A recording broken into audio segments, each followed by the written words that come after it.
Hello, hello, hello. Welcome back to the I Have No Idea What I'm Doing podcast, a show about entrepreneurship and money for the African woman. My name is Paula and I'm your host, and today is August 11th, 2020. Last week, I shared 6 mistakes I made in my first 2 years of business. I have 6 more to share in this second and final part of this series. And honestly, I had to narrow down like 30 mistakes just to get it down to a solid 12. And like I said last week, I'm sharing these with you hopefully so you don't have to make the same mistakes as I did and that I still do today. Also, just to acknowledge and put it out there that you as a new entrepreneur will make a lot of mistakes. And with entrepreneurship, that is normal. So you have to come to terms with making mistakes, with being wrong often. And it's not really about making the mistake, but what you do after you've learned from that mistake, if you learn from it. So here are 6 more mistakes I made in my first 2 years of business, so you don't have to. Let's jump right in.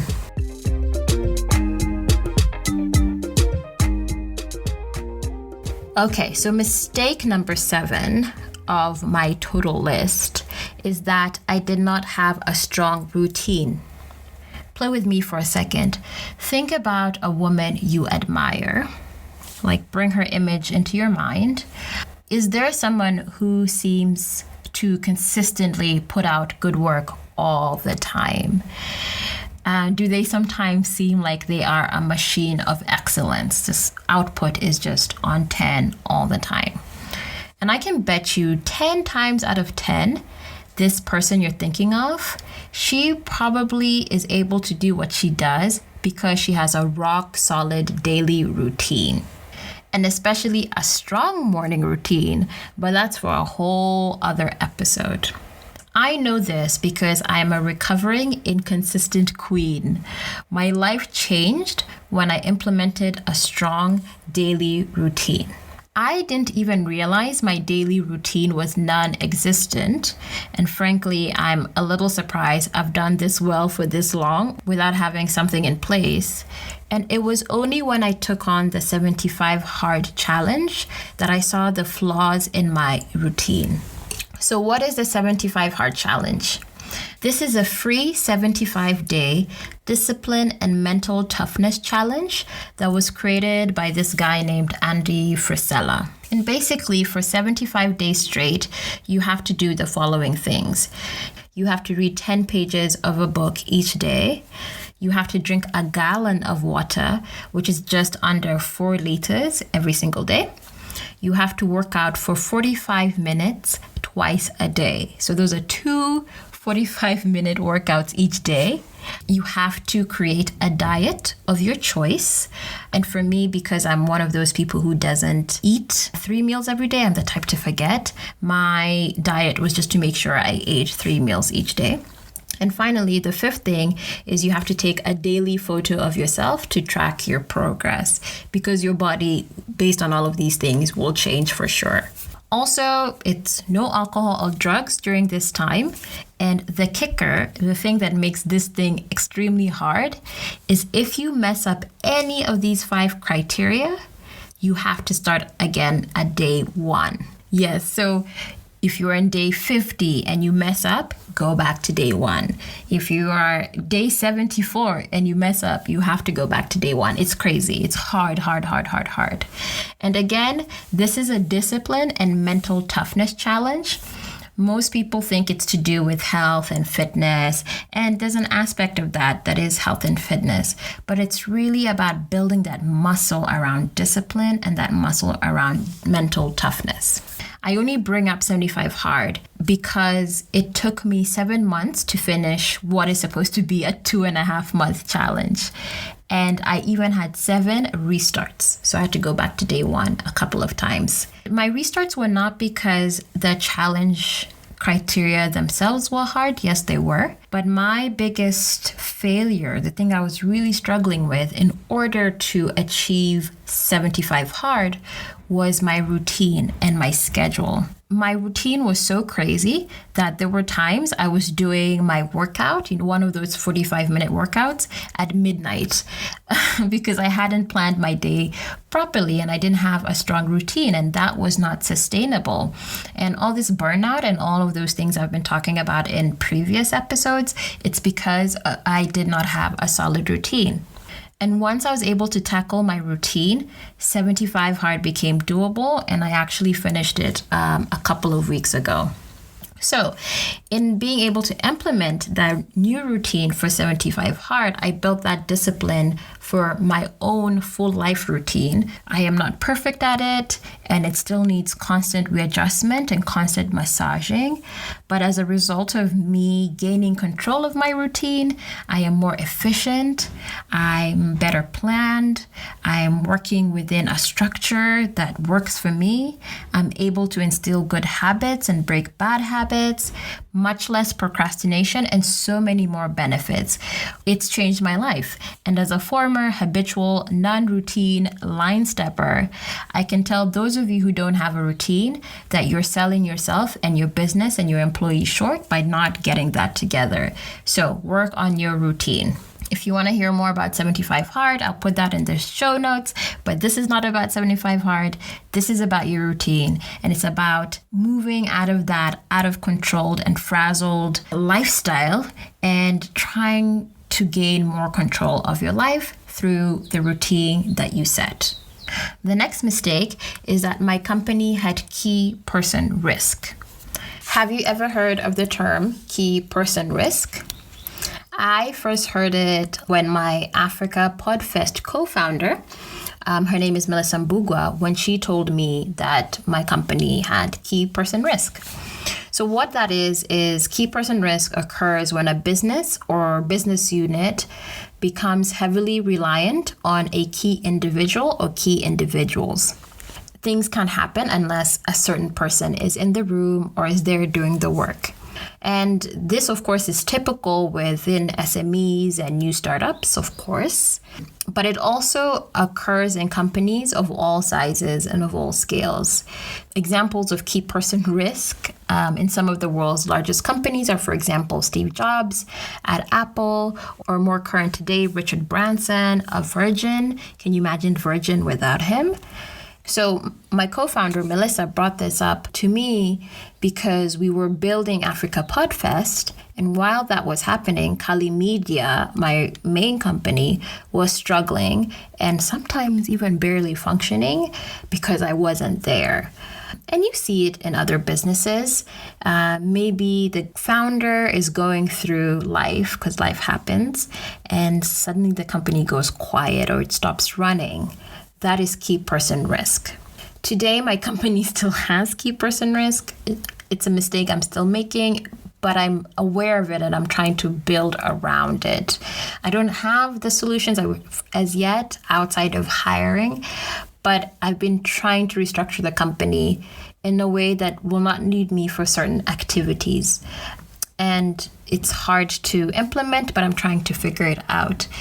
If key person risk is something you can avoid or build around, you're on the right path with your company. And you can read more about key person risk in the show notes. I have an article for you there. The next mistake I made, I was trying to do too much in a little time. I am good with ideas. I'm an idea person, but that means I tend to overextend myself when it comes to implementing these ideas because I have so many coming that I want to try get to all of them. So I take on more than I should, even when I don't need to. This sort of characteristic about me was a negative cocktail for my company because I had so much to prove, mostly to myself.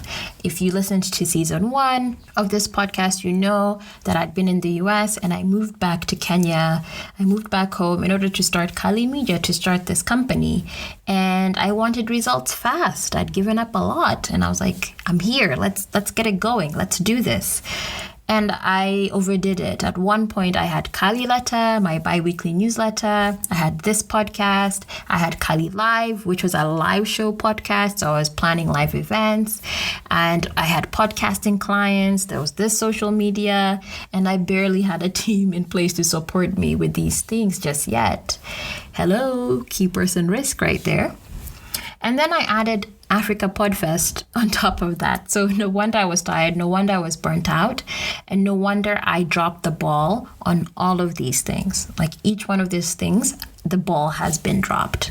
Part of this helter-skelter lifestyle around me was because I had a lack of goal setting and planning, which I talked about in the last episode, not having a larger business plan. And so because of that, there was more distractions. I had more ideas of fun things I wanted to experiment within the company.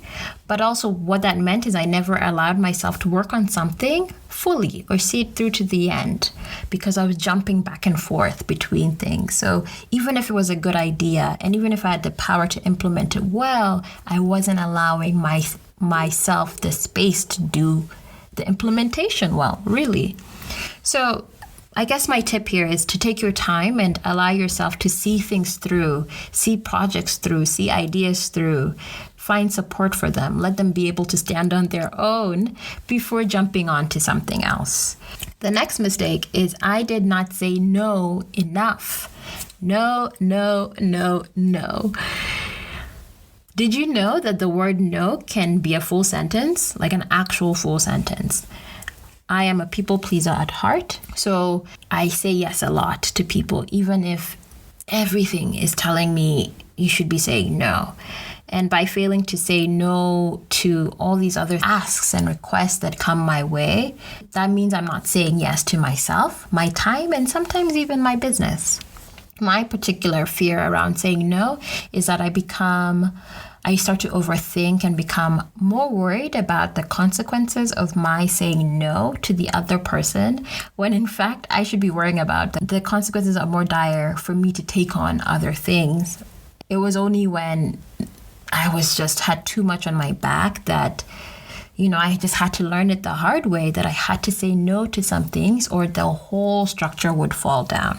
One of my no's now, for example, is I no longer take company calls on weekends. That's a no. Schedule me for next week. And also because of my load, I can't take on new projects or asks anytime soon. So if it's a request that's coming under a month from its deadline, I can't take it anymore. It may sound extreme, but it's the only way I can achieve what I want to do. And if I actually didn't have these rules, some of the ones I mentioned, I am pretty sure this particular podcast episode would not be coming out today. So I would have dropped that ball. So it's about also setting boundaries. Saying no is setting boundaries. So I've shared a helpful article on learning how to say no in the show notes. For those of you who are like me and struggle with saying no, there are some resources there for you to read. My next mistake is that I didn't understand my company's books. This is about money. I had an accountant. I had a really strong accounting system. I filed my taxes on time every year, but I didn't actually understand my business's books. Ladies, do you understand how to read your company's statements and documents in order to make larger decisions? Do you know what a balance sheet is? Do you know what an income statement is? Do you know what a statement of cash flow is? Do you know what they are? Do you know why they matter? If you actually know what they are, do you know how to read them and how to analyze them? Do you know the right questions to ask and demand of your accountant so that the business decisions for tomorrow, next week, next month, next quarter, next year actually make sense to you and the business? And I'm not throwing out all these documents or statements, balance sheets and so forth. I'm not throwing them out to be like, look at what I know. I'm throwing them out because they're just necessary things you have to learn, unfortunately, in order to do business. It's just one of those things that you have to learn. And if you don't know them yet, when you do, you'll realize why you had to learn them. I did not know them. And It's only after there was some hang-ups and work that happened with Africa Podfest this year that showed me that I needed to take further steps to educate myself around financial accounting. So what I did is I went, and especially during the lockdown especially, I took some classes basically around finance, which I feared because I had a sense that I was bad with money. If you've ever listened to season 1, I talk about that in that money episode. And so I was always sort of trying to avoid having to deal with the numbers and the money of the company. And taking these courses have given me so much power because, first of all, they're not as hard as you think. That one was just a wall that I had set up for myself. I was just able to make better decisions for my company and just realize what needs to happen next. And so I recommend that if you're like me and struggle with that particular financial accounting or financial side of your company, I recommend just taking a course if there's one you can sign up for. There's a free one that I'm going to recommend in the show notes that I found helpful. If you allow yourself to take a class or two around this, you'll just expand your horizons and opportunities for your company to so much more. So go take a class, make an effort to learn, and you'll really see those results. And then the last mistake is that I stopped believing in myself. Now, there's this interview I once watched of Hillary Clinton, and she was on the PBS NewsHour show, and it's an interview from 2014. And she was being asked about running for president again. So if you remember, she had lost in the primaries in 2008 to President Obama. In this case, she would soon be running against Trump in the upcoming 2016 election. So this was 2014. And she was, of course, the front runner. We didn't know Trump was going to come change everything. And in the clip, she's being asked, why run again? Because running for president is a lot of work and a lot of energy, and to lose and try again is hard. And I want to share a clip of how she answered that question. Well, you have to be a little bit crazy to run for president. Let me just put it like that, because you have to be so totally immersed and so convinced that you can bring something to that office, that your vision about what you can do to help Americans. And I see them. I mean, I've had people come through the line who tell me their stories about losing their job, about what's happened since they got health care that has helped them. And I hear this. So I know that my life of service is the biggest reason why I would consider doing this, because I would want to continue serving. But I also know that it's a very hard job, and it's a job that you have to be totally consumed by, and that's kind of the definition of being a little bit crazy, I think.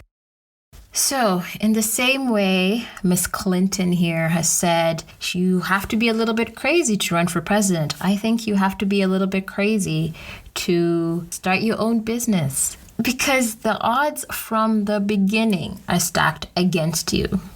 And everything goes wrong, and money's going out the door, and your instincts are going wild, and your heart is saying one thing, and your brain is saying another, and your parents don't like it, and maybe you've lost friends, and also you've lost weight. It's insane. It's insane. It's not stable. Why the hell would you do this? Really. And so because of that, you have to believe in yourself like no other, because so many people will not believe in you, and so many signs will tell you to stop. It's a blind belief and faith that you will deliver on an idea that you had. Of course, it's blind faith based on reality, but sometimes you even have to move past what is realistic in order to really get to the next level.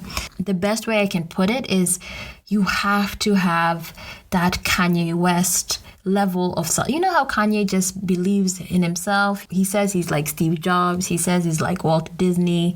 Just crazy things. But the guy believes in himself, and everything he says he's going to do, he ends up doing. Even if he fails, he ends up doing it. I lost that along the way, and I lose it actually quite a lot. A lot of the time I stop believing myself or don't think I can do it anymore a lot of the time.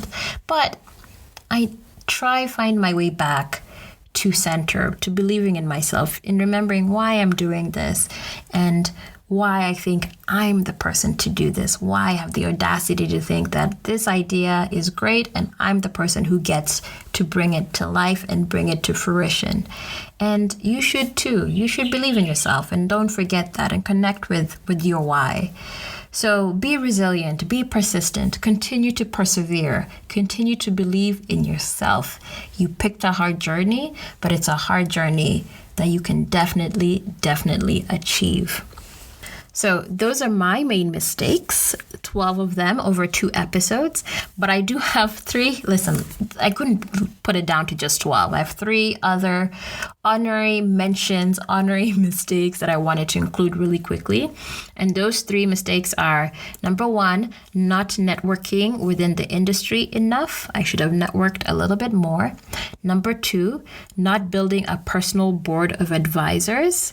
And lastly, number 3, I allowed too many, quote unquote, can I pick your brain conversations. Those had to go. And so I'm actually going to talk about these 3 honorary mentions in the Facebook group. There's a special Facebook group for this podcast and for listeners of the podcast. So I'll be sharing those 3 things there.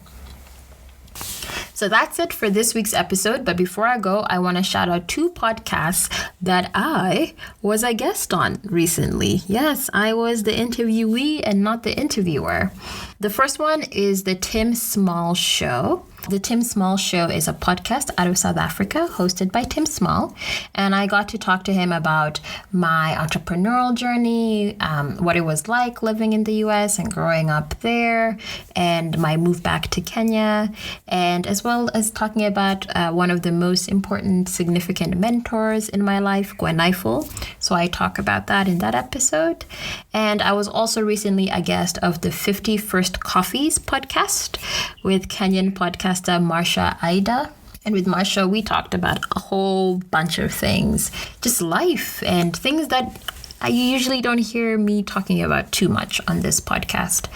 And lastly, I was interviewed for an article about the growth of podcasting in Africa by the Mail and Guardian. If you know, that's a South African publication. And if you follow me anywhere outside of this podcast, you know that I do a lot of work in podcasting, especially through Africa Podfest. And if you're listening to this podcast, then you know podcasts are booming and growing on the continent. They're the next big thing. So I get to talk about that in this article.